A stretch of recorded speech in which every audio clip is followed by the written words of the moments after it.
Member সাহেব, আমার বিয়ে করা মাত্র 3 দিন হলো, এর মধ্যে আমার বাবা কেমনে আমার শাশুড়কে করলো? মানে বিয়া গোপাল দেখার মেয়ে গুড়েন তোর থেকে তুমি ভাত পানি চাও? ইরে সিয়াম কামটা করলো কি?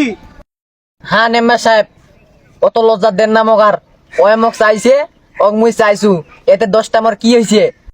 মেম্বার সাহেব, এটা কিভাবে সম্ভব? আমার বাপ যদি আমার শাশুড়কে বিয়ে করে, উনার বেটি আমার বোন হয়ে যাবে না?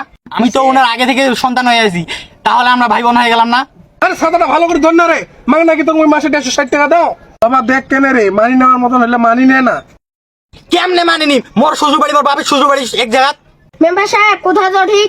এবার ভাইবা দেখেন, আমার বউ যদি একটা বাচ্চা হয়, আমার বাবার দাদা কইবে না নানা কইবে? এখন যদি মোর বাপের একটা ছাওয়া হয়, তাহলে মোক দুলাভাই কবি না মামা কবি কদেন?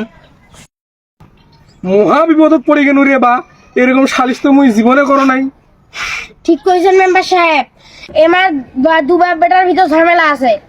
ও মেম্বার সাহেব, ওগুলো না আমি বাদিয়ে দিনু। এখন মোর বাবা মুই শ্বশুর কম না আব্বা কম? কোন বিপদত পড়লো রে বা? তুই তো বাবা বাপ না কবু ডেডি কো। মেম্বার সাহেব, মুই না মোর বাবক ডেডি গনু। মোর বউ মোর বাবক কি কইবে? শ্বশুর কইবে না আব্বা কইবে? আহ আর সামলাবা পানু না রে। আহ মহা মুশকিলে পড়ে গেল রে। না মেম্বার সাহেব, হ্যাং হলে তো চলবে না, বিচার করে দিয়ে যেতে হবে। ও মেম্বার সাহেব, এবার কোন মোর শাশুড়ি আম্মা কম না শাশুড়ি কম? এ বাবা তুই তাহলে তোর শাশুড়ি মাম্মি ডার্লিং এ কো। না না মেম্বার সাহেব, আপনি তো মানি নেওয়ার মতো কথা বললেন না। মানি নে না রে বা, আমারও তো বাড়িতে বউ চল আছে, আমারও তো বাড়ি যাবার হইবে। তোরা না হয় বাড়ি যাবেন, মুই কোর্টে যাই। বাড়িতে গেলে শ্বশুর বাড়ি মনে হয়, আর শ্বশুর বাড়ি গেলে বাড়ি মনে হয়।